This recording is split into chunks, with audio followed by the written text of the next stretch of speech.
Okay, everyone, let me talk at you very quickly. What you're going to see on screen here is a quick ramble and talk through as I draw a map. It's a village or a town. It's probably closer to hamlet, village size than it is town size. I'm thinking through, I don't know, maybe 100, 150 residents. I don't know details on whether they have a standing army or, if the town guard is a part of the militia, all of those details. And the reason why is as I draw it, you're going to notice here that this is a very sort of brainstormy, free think kind of video. I don't have a story of this place and now I'm drawing a map. I haven't put any details together. I'm going to be drawing this. Yes, it's edited and I'm talking over it, but when I drew it in real time. I don't have any reference sheet of I need to lay out a farm and I need to lay out a church or something like this. So I'm just drawing it in real time. And then as I draw it, my mind starts working and it starts thinking through, okay, I drew that. What does that mean? What's there that my players can interact with? Okay. And that being said, I'm not drawing this to just put inside of a cartography book or print it out and put it on my shelf. This is drawn with the intention of using it in the actual game, in a D&D campaign or for gameplay. So let's just, jump into this and I'll talk you through what's here. So let me relax. Here we go. I'm using Adobe Photoshop to draw this. I have a Wacom tablet and pen. So if you're going to do any sort of drawing, make sure you get yourself a Wacom. That's paramount. So as you can see, and as I said, I didn't know ahead of time that I was going to be creating farms in a church. I'm just thinking through this as I'm drawing it. So we have farms, we have a church, we have a hermit. Obviously, that's not an NPC. That's kind of where the hermit would be living. What am I drawing here? That's a market. The snake-like or the little spider legs, if you will, those are the roads. And I'm obviously just brainstorming here. I'm concept sketching, where I just want to lay down the overall shapes and get an idea of what's next to what. So I know I'm known for my 5 bullet points. This is coincidental. That was not the intention to only make 5 things. I just decided to stop there. So we have farms, we have a church, hermit, dungeon, and a market. What I did right there is I just turned the opacity down, and then I'm creating a new layer over the top. And now what I'm doing is I'm using that underlayer, that concept piece, as sort of a guide, as I get a little more detailed and nuanced with what I'm drawing here is the road. So you can see there, I rotated the map. We have a little road going into the church. I'm snaking the road around. It's rotated, so it's not, oriented properly, but I have it rotated because it just allows my pen. It's a natural movement of my wrist and my arm. So you'll notice here, when I do the farms, I want to create, I don't know what they're called, plots of land, I guess. I'm very precise. I'm using the Shift key in Photoshop, which allows me to draw from point to point with a straight line. I'll come back to that. Here we're drawing, it's a little like copse of trees. I don't want to say there's a forest inside of the village, but there's a little hut, a building or something like that. That's where the hermit lives. That's the only building out there. It's kind of this secluded area, indicated by the copse of trees. Here we go. So I'm drawing these lines freehand. Yes, I'm using the guidelines underneath of those precise lines, but the reason why I'm doing it freehand instead of just leaving it as it was is the assumption is the medieval farmer isn't going to have access to a tape measure or something like that, right? So I believe it just creates a little bit more of an organic feel by doing it freehand, but by using the guidelines, it still does create a little bit of accuracy, when I erase the guidelines underneath, you'll notice that it still looks relatively rectangular and square-ish in layout. But again, it's not,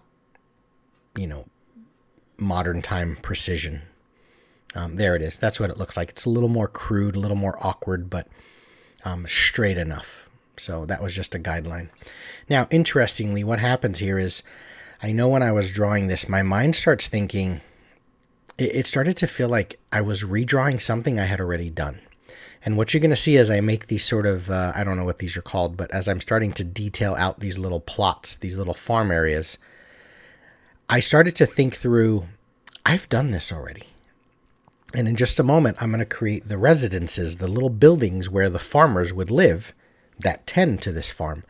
And that's when I really got to thinking, I already have buildings. I have like this city that I drew some time ago, and I have a bunch of buildings that I can use that I can simply just copy and paste over.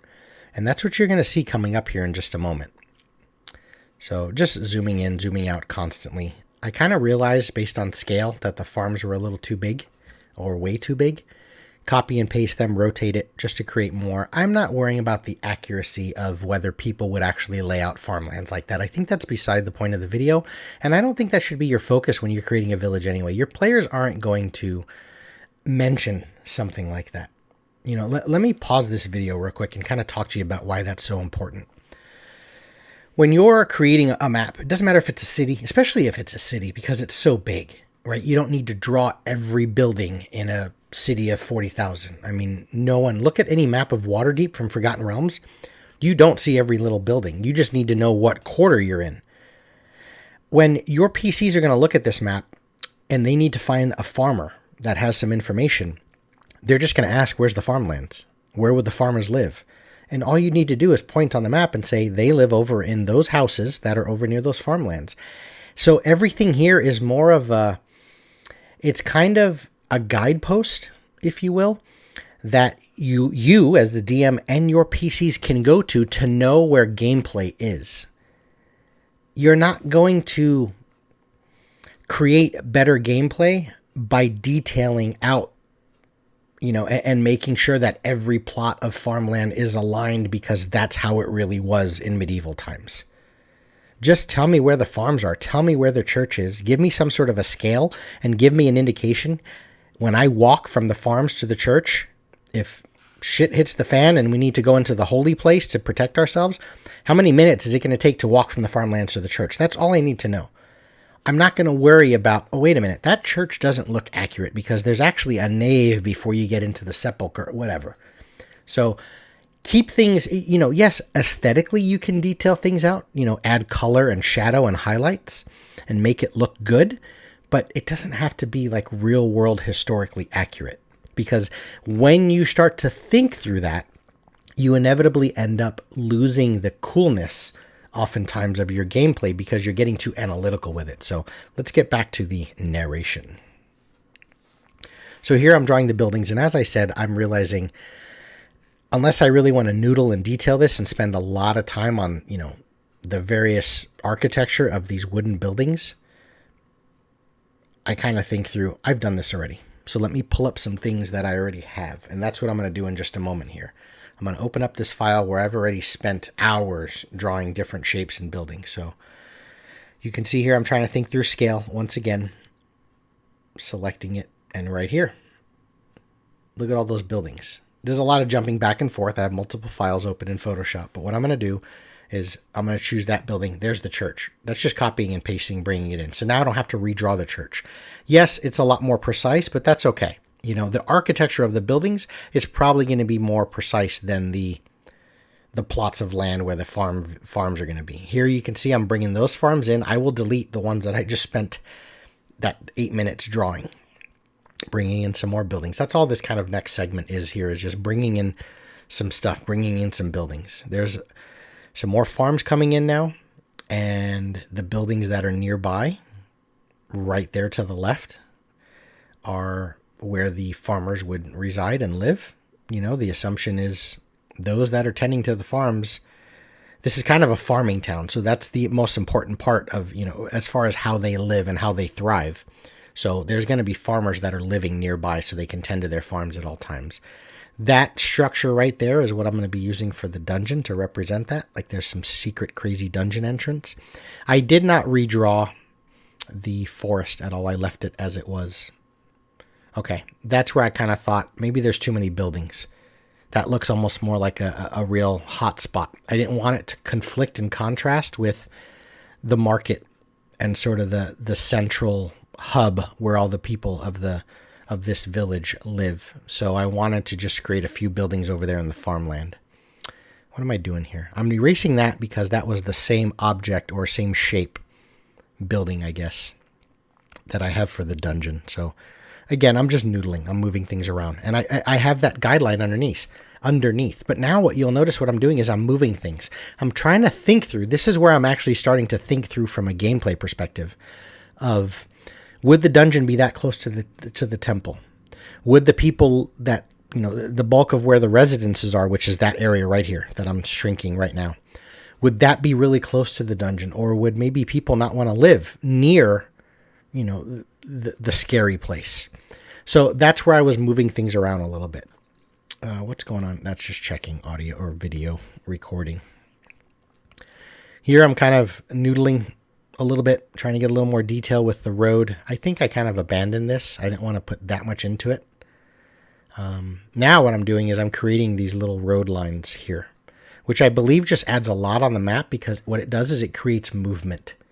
It shows that people are moving from one place to the next.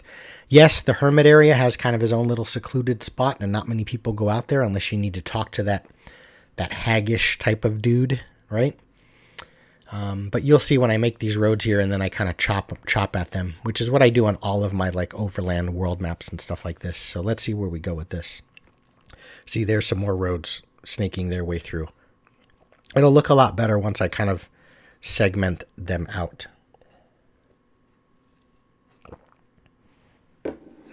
Yeah, see roads coming off that one to the right where you notice there's a road, the most southeast. That would be the road sort of into the village. Yes, you can come in from other angles. I don't know that I would, or that I thought through whether this whole village or town is kind of secluded within a, whether it was surrounded by forest or something like this. So let's see what's what. Here we go. Chopping away. There it is. See, and now it's not conflicting with the main road, which is kind of that big, thick path down through the center of the map. But this is just showing these are sort of footpaths, indicating that, again, there's movement. People go from one place to the next. People are moving within the residences. People are going from these buildings and such to the church, towards the temple area, kind of heading out to the outskirts of town a little bit. I think it just reads much better as you look at it sort of zoomed out, which will show up in just a moment here.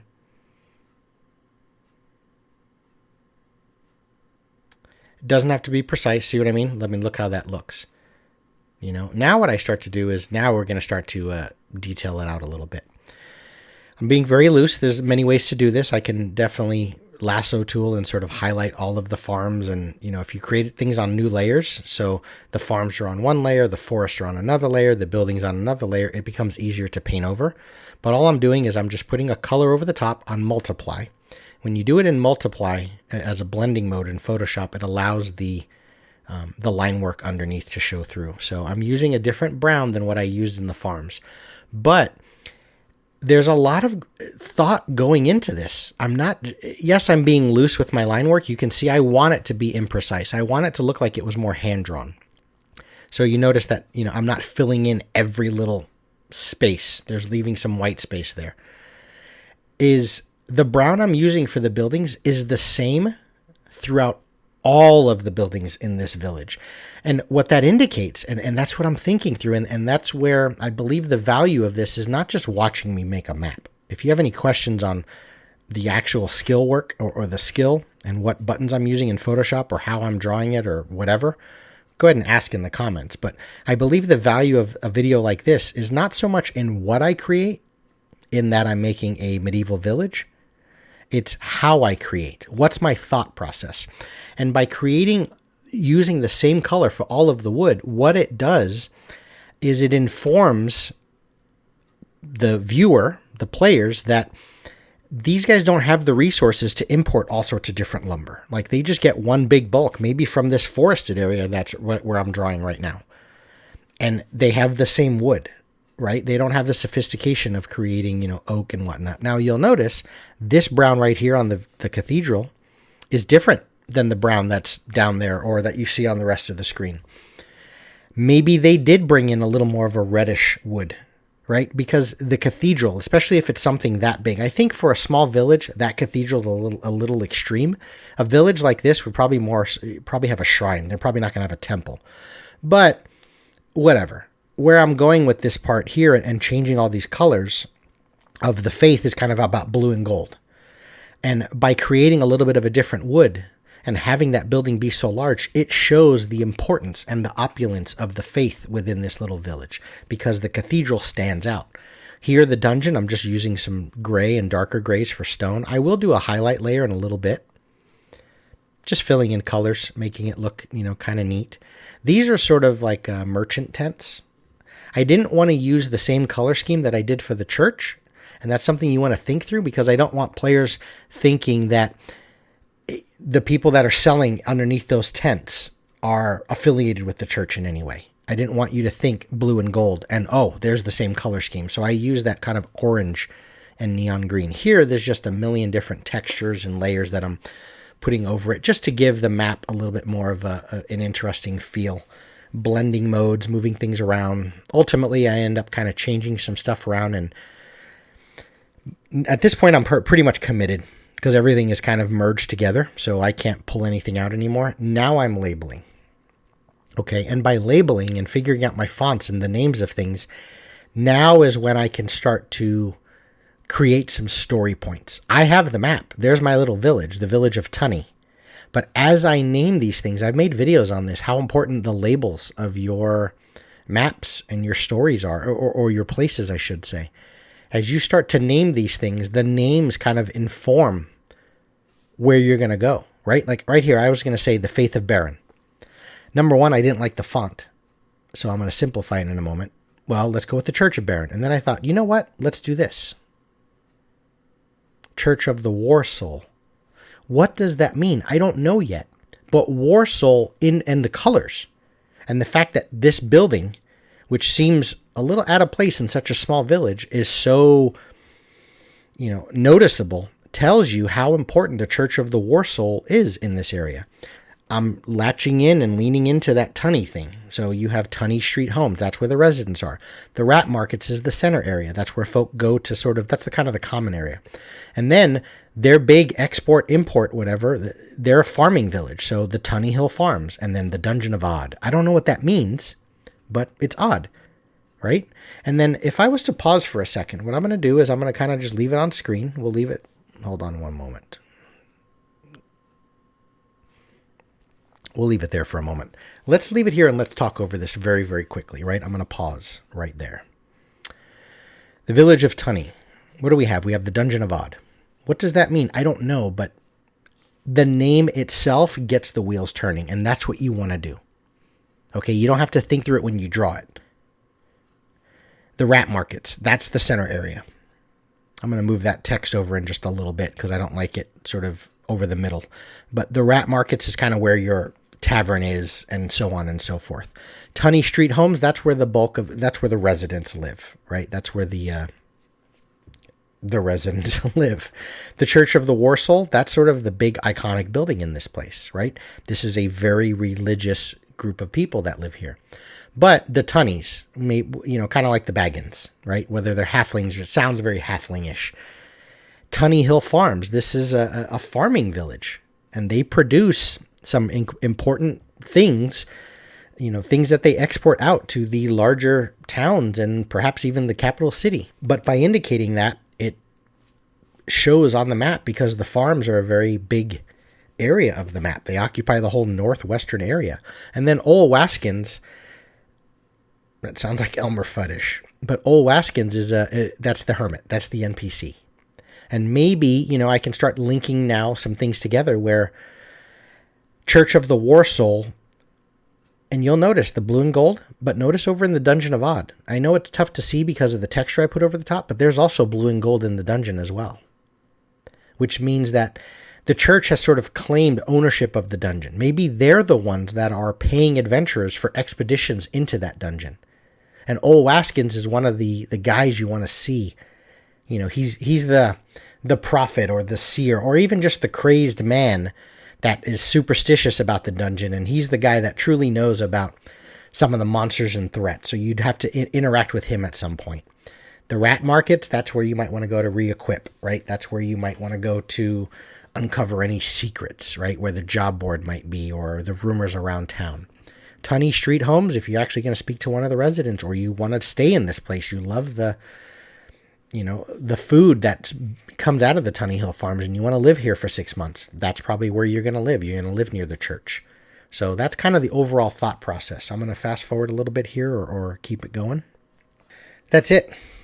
That's my crazy map. Obviously, we need a scale. It's not very big, which kind of indicates that this is more hamlet, village level at best.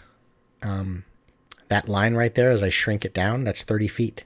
So it's not, you can cross the whole town in 4 minutes. So there it is. That's kind of my thought process if I wanted to make the village of Tunney. I hope something there was valuable to you. See you guys later. Take care.